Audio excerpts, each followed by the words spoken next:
Ya. Ya. Kenapa kita harus bersyukur kepada Allah? Bukannya memang sudah seharusnya Allah yang memberikan kita makanan, rezeki, kesehatan. Kenapa kita harus bersyukur? Karena itu bentuk tanggung jawabnya gitu. Ya, bentuk tanggung jawab. Padahal itu kan bentuk tanggung jawabnya Allah ke manusia. Iya, saya pernah bertanya hal yang sama juga sebenarnya. Dan saya mikir, yuk, kenapa orang kita diminta bersyukur oleh Allah, padahal itu kan bentuk kemuliaan pribadi atau kemuliaan dari sikap Allah kan. Kalaupun Allah kemudian bertanggung jawab. Jadi nggak ada yang luar biasa juga dari misalnya kalau dia beri kita makan, beri minum. Nah, tetapi ternyata syukur kita itu tidak kembali kepada Allah. Wa may yashkur fa innama yashkuru li nafsi. Wa man kafara fa innallaha ghaniyyun hamid. Karena bahwa siapa yang bersyukur sesungguhnya syukurnya itu untuk dirinya sendiri. Dan siapa yang kafir mengingkari kufur, maka sungguh Allah tidak butuh juga syukur itu. Nah, itu kan pernyataan bahwa sungguh Allah maha kaya dan dia maha terpuji. Jadi kita terima kasih atau enggak, bersyukur atau enggak, Allah itu tetap memang terpuji seluruh perbuatannya. Secara logis, tapi akhirnya saya menemukan bahwa kenapa bersyukur itu, kalau kita bersyukur kepada pemberian Allah itu artinya kita bersyukur pada diri kita sendiri. Wa may yashkur fa innama yashkuru li nafsi. Siapa yang bersyukur maka sungguh dia telah bersyukur pada dirinya sendiri. Kalau di ayat lain disebut bahwa dengan bersyukur maka saya tambah nikmat tuh. Itu sangat sederhana cara memahaminya. Misalnya kita punya uang, tiba-tiba dapat rezeki, katakanlah uang 1 juta. Maka untuk orang yang kurang bersyukur, dia akan merasa kurang. Lalu apa sikapnya orang yang merasa kurang? Takut habis. Ini nggak seberapa, ini belum cukup. Ini tidak akan lama. Maka dia akan menyimpannya. Dan dia karena menyimpannya, karena bertujuan untuk menambahnya, lalu dia akan, setelah dia menyimpan, dia sudah punya uang itu, dia tidak punya waktu untuk istirahat. Dia akan terus mencari bekerja, tertantang lagi untuk bekerja lagi, lebih produktif, mencari lagi. Artinya dia nggak punya kesempatan untuk menikmati 1 juta itu. Dia baru akan bahagia, baru dia akan gembira, baru dia akan menikmati uang itu. Kalau misalnya berapa jumlahnya kita nggak tahu. Nah, tapi berbeda dengan kita misalnya, oke, 1 juta, oh alhamdulillah, kita merasa bersyukur. Maka pada saat itu spontan ada dalam diri kita ada tambahan nikmat dari Allah. Apa itu nikmatnya? Berupa ketenangan. Oh ya, alhamdulillah sudah ada ini hari ini, kita merasa cukup. Lalu kita bisa nikmati, kita bisa mungkin bersantai sejenak. Kita nikmati dulu lah uang ini misalnya untuk beli apa, beli makan itu dan sebagainya. Nah, artinya uang yang 1 juta itu berdampak luar biasa pada tingkat kejiwaan kita kan. Dari sisi kesehatan, kebahagiaan, indeks, sekarang orang bicara tentang indeks kebahagiaan. Nah, tapi lebih jauh lagi sebenarnya syukur itu, hamba yang bersyukur itu juga bisa menolak godaan setan sebenarnya. Menolak segala tipu daya syaitan. Dan kita tahu syaitan itu menginginkan kehancuran buat kita. Ada di salah satu ayat itu yang menyebut summa la'atiyannahum di A'raf, itu pada dasar surat Al-A'raf ayat ke-11. Tapi kisah ini dimulai dari ayat ke-11 Al-A'raf itu sampai ayat 22. Summa la'atiyannahum, katanya di ayat ke-17 tuh, min baini aidihim wa min khalfihim wa an aymanihim wa an syama'ilihim wala tajidu aktsarahum syakirin. Ya, saya akan mendatangi mereka, pasti akan mendatangi mereka, manusia maksudnya si setan, dari depannya, dari belakang, dari kanan dan dari kiri, kata setan. Dan engkau tidak akan mendapatkan mereka sebagian besarnya aktsaruhum syakirin wala tajidu aktsaruhum syakirin. Engkau ya Allah tidak akan mendapati mereka bersyukur. Sebagian besar dari mereka enggak bersikap bersyukur, syakirin. Nah, kalau dibaca ayat itu dari belakang ke depan, itu artinya apa? Bahwa orang yang bersyukur, kalau engkau hamba yang bersyukur, dengan bersyukur maka semua strategi kalian tadi yang akan mengobati kita dari depan belakang kiri kanan itu akan tidak akan berdampak, tidak akan mempengaruhi orang yang bersyukur. Nah, ini yang menarik itu. Kenapa kemudian bagaimana hamba yang bersyukur bisa mematahkan, hanya dengan bersyukur bisa mematahkan seluruh strategi tipu daya setan tadi. Itu yang menarik kita eksplorasi sebenarnya. Jadi, tetapi sebenarnya ayat ini juga waktu saya baca itu cukup membuat saya agak sedikit penasaran. Kenapa penasaran? Karena pertama begini, sebelumnya di ayat itu bercerita soal pengusiran setan. Pengusiran setan. Jadi di ayat ini sebenarnya Allah menasihati kita di kisah ini supaya jangan engkau tertipu oleh musuh abadimu. Jadi narasinya begini. Ada di sebuah pabrik, pemilik pabrik, dia mengangkatmu sebagai seorang manajer, dan engkau sudah bekerja di sana dengan sangat baik, mengerahkan seluruh kemampuanmu, mengabdi sepenuh jiwa, seikhlasnya selama puluhan tahun di sana. Hampir seluruh hidupmu engkau habiskan di pabrik itu, loyal pada pemilik pabrik itu. Semua kemampuan terbaikmu kamu berikan di sana.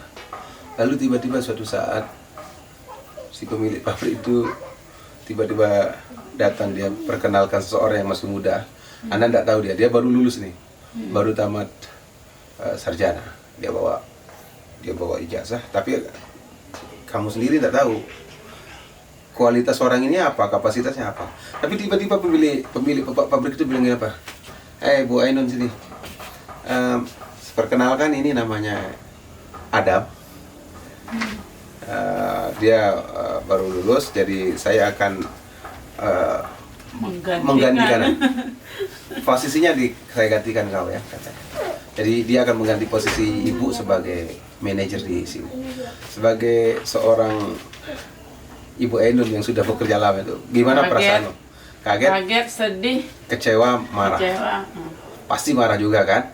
Ke pemilik perusahaan itu. Jelas.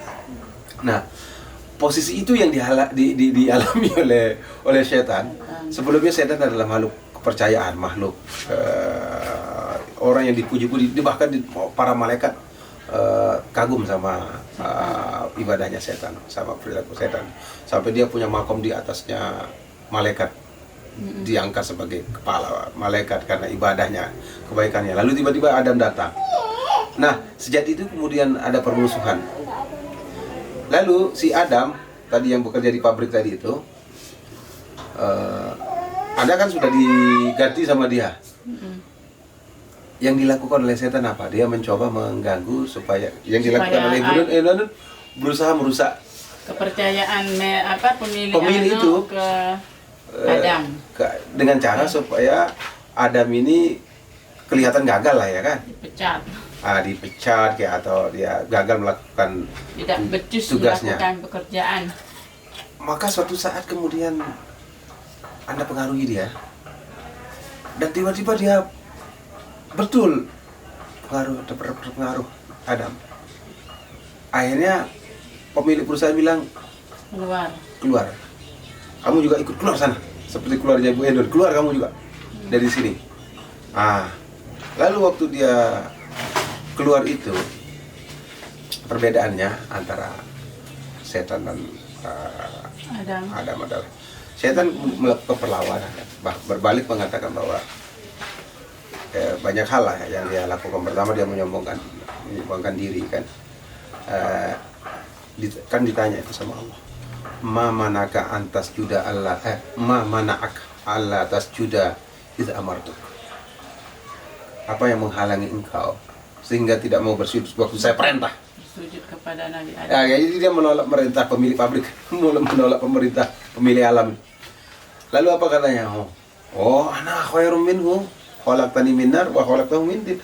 Bagaimana saya bersujud kepada sesuatu yang kualifikasinya, kualitasnya belum jelas. Tapi yang jelas saya lebih baik. Saya ini engkau ciptakan dari tanah, dari api, dia dari tanah. Lalu apa kata Allah pada dia? Ini yang tadi membuat saya bingung sebenarnya di ayat pertama itu. Fama yakunu laka tatakabbaru fiha. Tidak sepantasnya kamu di sana berbuat sombong, takabur di situ. Fama yakunu laka tatakabbaru fiha. Fakhruj innaka minas sagirin, kata Allah.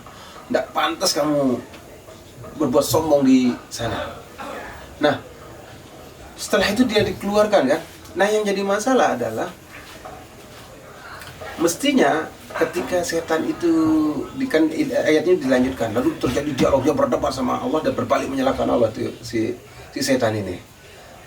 Memang Adam kan perilaku Adam lain, dia mengakui kesalahannya lalu kemudian diilhamkan doa untuk minta tobat itu. Rabbana zalamna anfusana wa illam taghfir lana wa tarhamna lanakunanna minal khasirin. Setan enggak, dia kemudian tidak menyadari dan tidak mau mengakui kesalahannya, tapi justru menyalahkan Allah. Engkau yang membuat saya tersesat begini, maka saya akan pasti menyesatkan dia. Ini yang menarik ini, bahwa fabima aghwaytani, karena engkau telah menyesatkan saya, kata dia, la aqudanna lahum siratal mustaqim. Saya pasti akan duduk, la aqudanna lahum, pasti akan duduk mengudan lahum, untuk mereka siratal mustaqim, supaya menyesatkan mereka dari jalanmu yang lurus. Dari pernyataan ini kita tahu bahwa setan hanya mengganggu orang-orang yang ingin di jalan Allah, jalannya lurus. Qu'ud itu duduk dalam waktu yang lama seperti perampok yang nunggu orang lewat sudah. Dia nunggu berhari-hari. Dia mengintai dari kejauhan. Dilihat apakah ada pejalan kaki atau kalau belum ada pejalan masuk ke dalam hutan tempat dia akan merampok, dia duduk di sana, dia sudah bersembunyi menyiapkan segala sesuatu. Nanti kemudian ketika dia lewat dia sergap. Itu Qu'ud. Itu dulu. Nah, seperti itu setan. Jadi dia melihat ada orang jalan di jalan Allah itu, ketika dia di Shiratal Mustaqim itu, lalu dia duduk mengintai, melihat, mengamati, melakukan observasi, menstudi. Dia meriset kita. Apa sih yang menjadi kelemahan orang ini? Apa yang bisa saya ganggu, saya perbuat dengan orang ini? Jadi dia sebelum menggoda melakukan asesmen terlebih dahulu, meriset kita, observasi terlebih dahulu. Dan lalu itu dalam jangka waktu yang lama. Makanya disebut la aqudanna lahum. Saya duduk mengobservasi. Nah, yang menarik dari pernyataan setan di bawahnya itu, maka saya akan goda tadi itu mereka dari semua arah itu, sehingga saya berharap sebenarnya dia akan karena penyebab dia dikeluarkan dari surga adalah sombong. Tadi kan nggak pantas kamu sombong di sini. Sebenarnya saya menduga bahwa pekerjaan setan kemudian adalah juga membuktikan bahwa bukan saya saja yang sombong, bukan saya saja yang takabur. Nih, Adam juga takabur, pegawai Anda yang baru ini juga takabur. Ternyata enggak. Malah setan mengatakan, saya akan menggada mereka dari depan, belakang, kiri, kanan itu, sehingga engkau akan mendapati mereka sebagian besarnya tidak bersyukur, bukan bersikap sombong, tapi tidak bersyukur. Malah tidak mengatakan syakirin. Misalnya takabirin sebenarnya. Kata wala tajida tadi beliau. Wa tajada aktsaruhum takabirin sebenarnya. Sehingga engkau akan mendapatkan mereka sebagian besarnya takabur, sombong gitu. Itu yang saya harap sebenarnya. Tapi ternyata enggak, ayat itu mengatakan sebagian besar dari mereka tidak akan bersyukur. Nah, padahal tadi yang menyebabkan setan keluar karena sifat sombongnya itu, merasa lebih baik dari orang itu. Nah, bagaimana kemudian syukur ini bisa tadi tidak hanya membuat kita tidak sombong, tetapi juga tidak tapi berhasil mematahkan tipu daya syaitan. Nah, itu yang menarik. Dan ini memang uraiannya agak panjang. Mau Anda dengar? Atau kita minum-minum dulu? Ya. Uraiannya agak panjang Dan lama. dan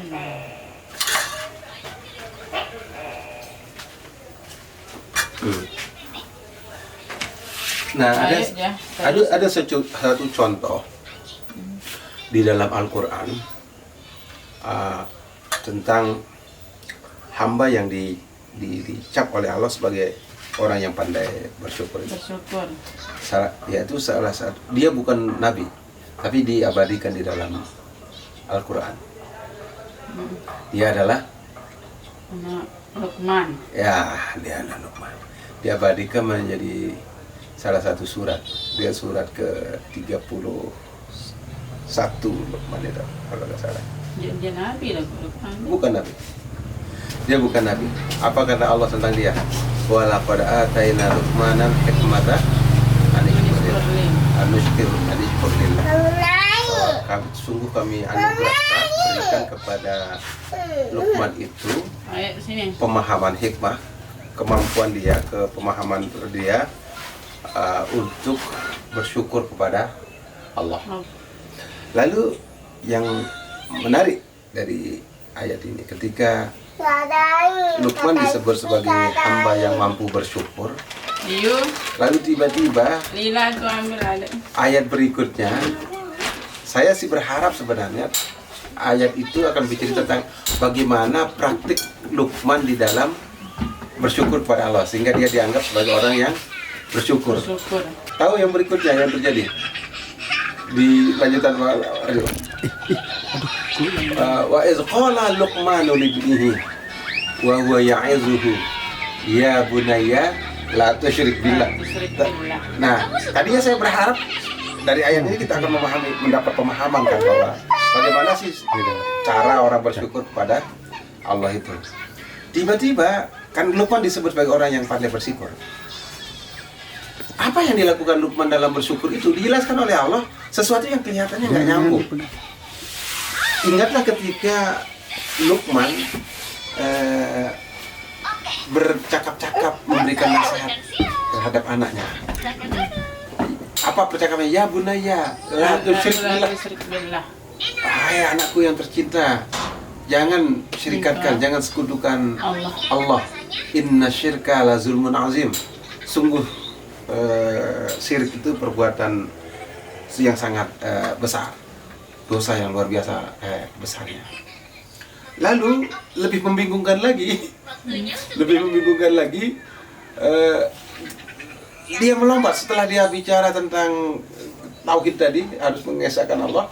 Lalu di Luqman Allah bercerita tentang wassaynal insana biwalidayhi. Kami wasiatkan kepada manusia itu untuk berbuat baik kepada kedua orang tuanya.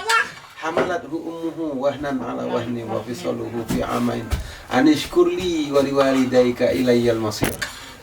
Nah, kenapa kalian harus bersyukur kata Allah? Ya karena orang tuamu, khususnya ibumu itu wahnan ala wahnin, di atas kelemahan, di atas kelemahan dia telah mengandungmu, lalu dia menyapihmu selama 2 tahun berturut-turut. Maka mestinya kan Allah mengatakan anishkurli walidaik wa ilayya, tetapi tidak, itu anishkurli walidaik. Maka untuk itu syukurlah kamu pada saya, kata Allah, baru pada orang tuamu. Ini agak sedikit waktu saya baca-baca itu agak sedikit membingungkan. Tadi awalnya dia dibicarakan Luqman yang pandai bersyukur. Tapi belakangan kemudian saya merenung-renungkannya, oh ya saya menemukan sebenarnya benang merahnya. Jadi bukan ayatnya yang melompat, tapi kita memang kemampuan kita untuk memahami rangkaian ayat itu dan cara memahaminya yang perlu kita perbaiki diri kita dan belajar soal itu. Jadi ilustrasinya begini, di pabrik tadi itu Anda bekerja, lalu si pemilik perusahaan sangat baik sama Ibu Enun, sangat baik dia, gajinya tinggi bahkan di atas UMR, lalu disediakan fasilitas perumahan, setiap lebaran dikasih THR, bahkan lebih dari itu, lebih kebutuhannya sering dikasih hadiah sama si pemilik perusahaan. Maka Bu Enun akan mengatakan bahwa si pemilik perusahaan itu adalah orang yang sangat baik, pemurah. Dari situ akan muncul rasa apa? Rasa berterima kasih kan? Rasa bersyukur. Saya kira, oh dia sudah baik sama saya. Oh sini sungguh orang yang luar biasa pemurahnya. Dia sungguh baik sama saya. Nggak enak saya kalau saya nggak loyal sama dia. Karena berikutnya sikap yang akan muncul adalah berutang budi. Merasa berutang budi dan loyal, setia pada dia kan. Lalu kalau ada orang lain misalnya datang ngajakin, ayo kita pindah kerja yuk, atau sambilan kita kerja di tempat lain yuk. Apa yang akan dikatakan Bu Enun? No, enggak lah, saya nggak enak, nggak mau, saya sudah baik sekali, saya nggak enak sama orang ini, sama bos, dia sungguh luar biasa baiknya, nggak bisa saya temukan orang lain lagi yang lebih baik dari dia ini. Nah, jadi seketika dari rasa terima kasih tadi, rasa syukur tadi itu akan melahirkan loyalitas, kesetiaan juga kepada dia. Ya, di samping rasa bergantung juga kepada dia. Tapi yang paling penting adalah rasa berterima kasih, loyal. Nah, sehingga kita tidak akan menduakan dia kan, nggak mau kalau dia ayo bekerja di tempat lain yuk, kita nggak mau. Nah, maka lalu tadi itulah keinginan Allah sebenarnya ketika kita membangun hubungan dengan Allah. Itu rasa terima kasih kita karena merasa ini Allah sangat maha baik pada dia, maka ini akan melahirkan loyalitas. Kita kalau orang baik sama kita, ketika kita mau ada orang ngomongin dia, kita akan bilang kan, atau dia tidak seperti itu, kita akan membela. Kita akan membela dia. Nah, sebenarnya hubungan seperti itu yang diinginkan oleh Allah lebih pertama kali. Tapi kalau kita periksa diri kita hari ini, lebih banyak hubungan kita dengan Allah itu didasarkan pada hubungan takut kan? Takut karena siksanya. Padahal yang diinginkan oleh Allah itu justru adalah hubungan yang lebih besar karena rasa terima kasih. Karena dia sudah menyayangi saya, maka saya menyayangi balik dia.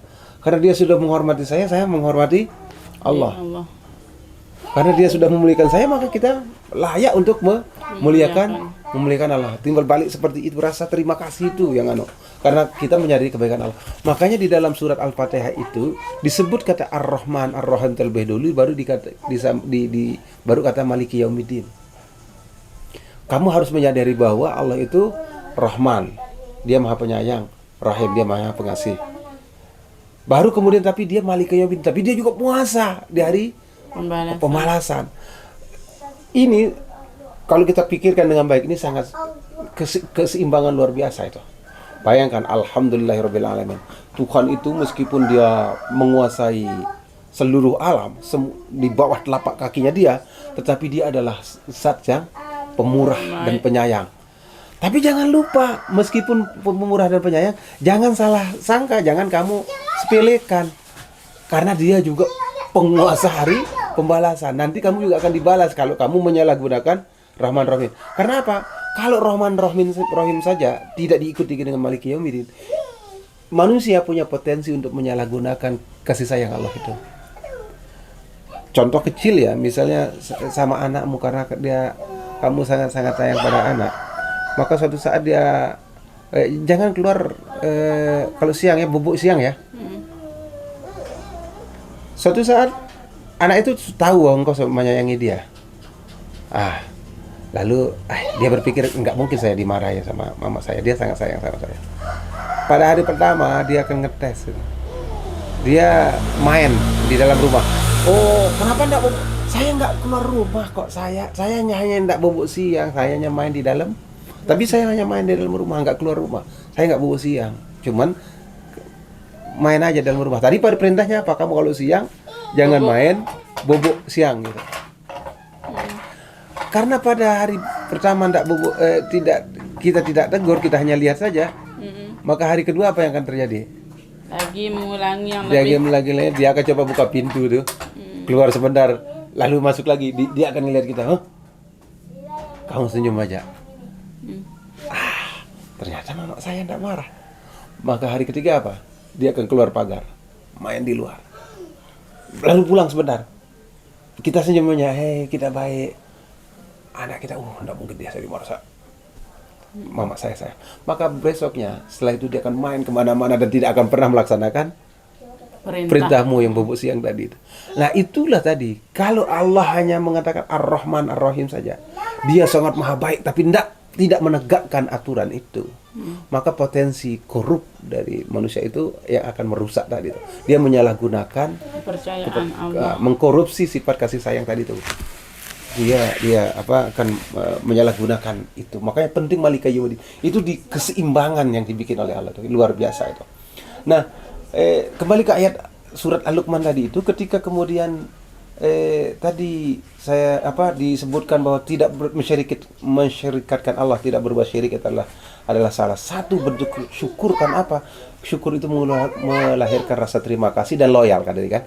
Setia kepada maka kemudian Allah kemudian mencoba membuat kita lebih berpikirkan lagi, kenapa kamu harus loyal pada Allah? Maka Allah mengingatkan kita kepada hubungan antara orang tua dan anak. Makanya tadi ayat itu bicara tentang setelah tidak berbuat syirik adalah berbuat baiklah pada orang tuamu. Dan Allah mengingatkan kita pada hubungan antara anak dan orang tua. Bagaimana orang tuamu itu patut kalian syukuri. Karena apa? Dia telah berjasa padamu. Maka Allah kemudian meletakkan salah satu namanya sebagai perangkat organ yang paling penting dalam kehidupan manusia, itu rahim itu. Bahwa manusia dikandung di dalam rahim. Nah, bagaimana peran rahim tadi itu di dalam melahirkan manusia?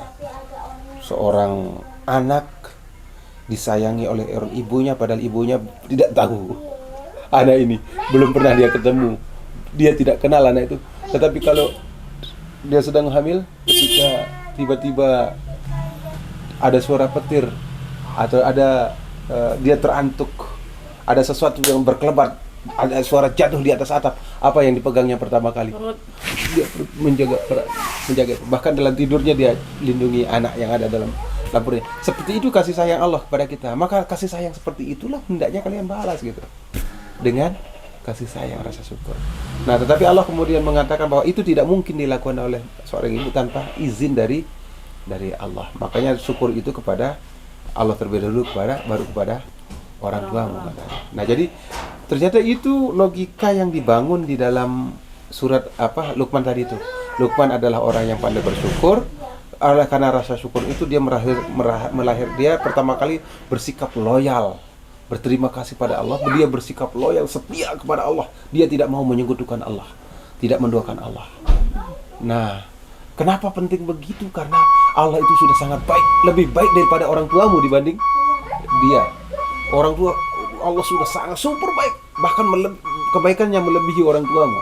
Nah, itu yang dibangun di dalam tadi itu. Itulah rasa syukur. Nah, lalu bagaimana rasa syukur tadi akan mematahkan seluruh strategi syaitan tadi itu?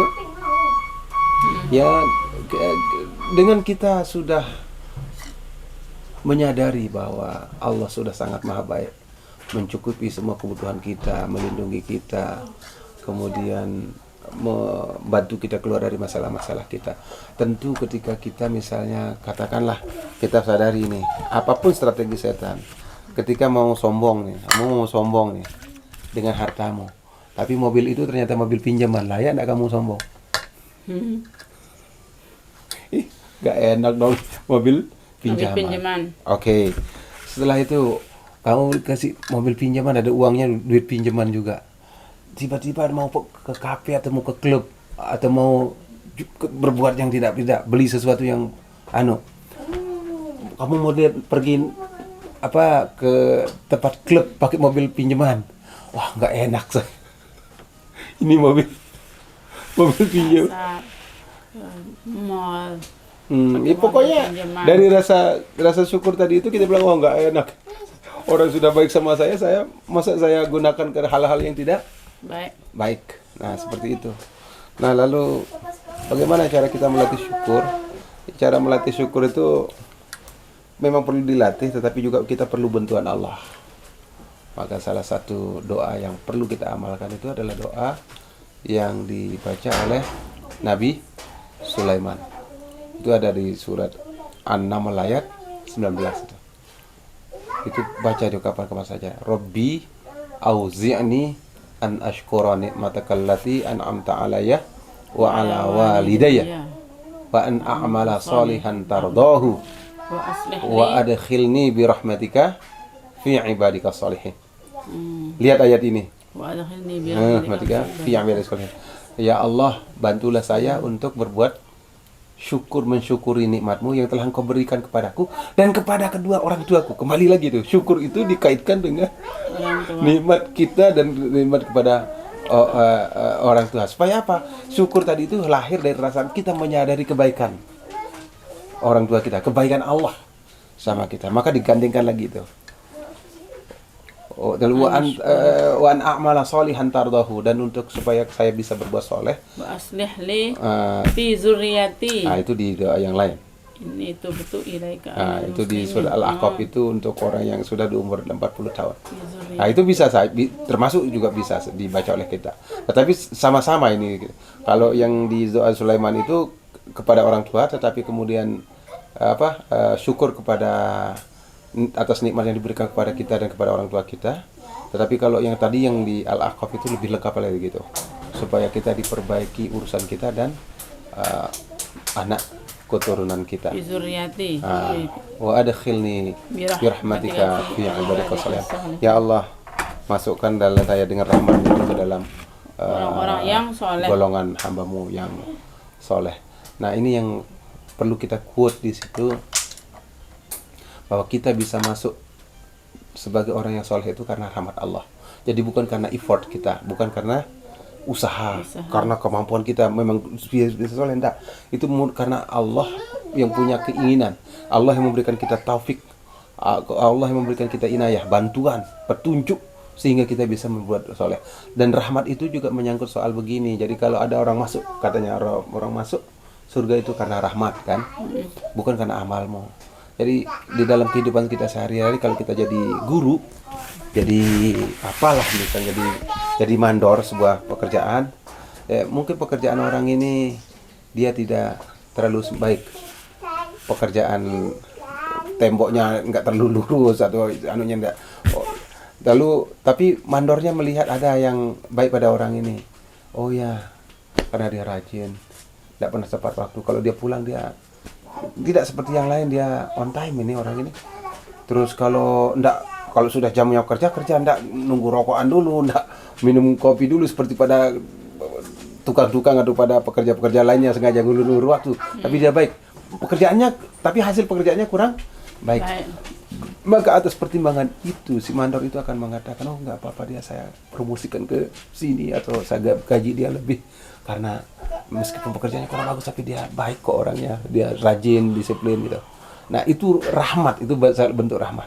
Jadi kita berharap dengan doa tadi itu, ya mungkin kita meskipun kita kurang sempurna, pekerjaan kita bolong-bolong, amal kita bolong-bolong, tetapi Allah punya itu. Jadi ada semacam kasihan atau pertimbangan lain lah, sehingga Allah birahmatika fi ibadika, dengan rahmatmu itu ya Allah kita digolongkan sebagai pekerja yang baik, orang yang baik, orang yang soleh. Begitu sih, enak kakaknya. Mudah-mudahan bermanfaat buat pelunggu, Insya tiang Allah. pelunggu. Sudah paham berarti kita apa? Iya sudah, nggak usah disimpulkan sudah. Jangan paksakan diri untuk menyimpulkan.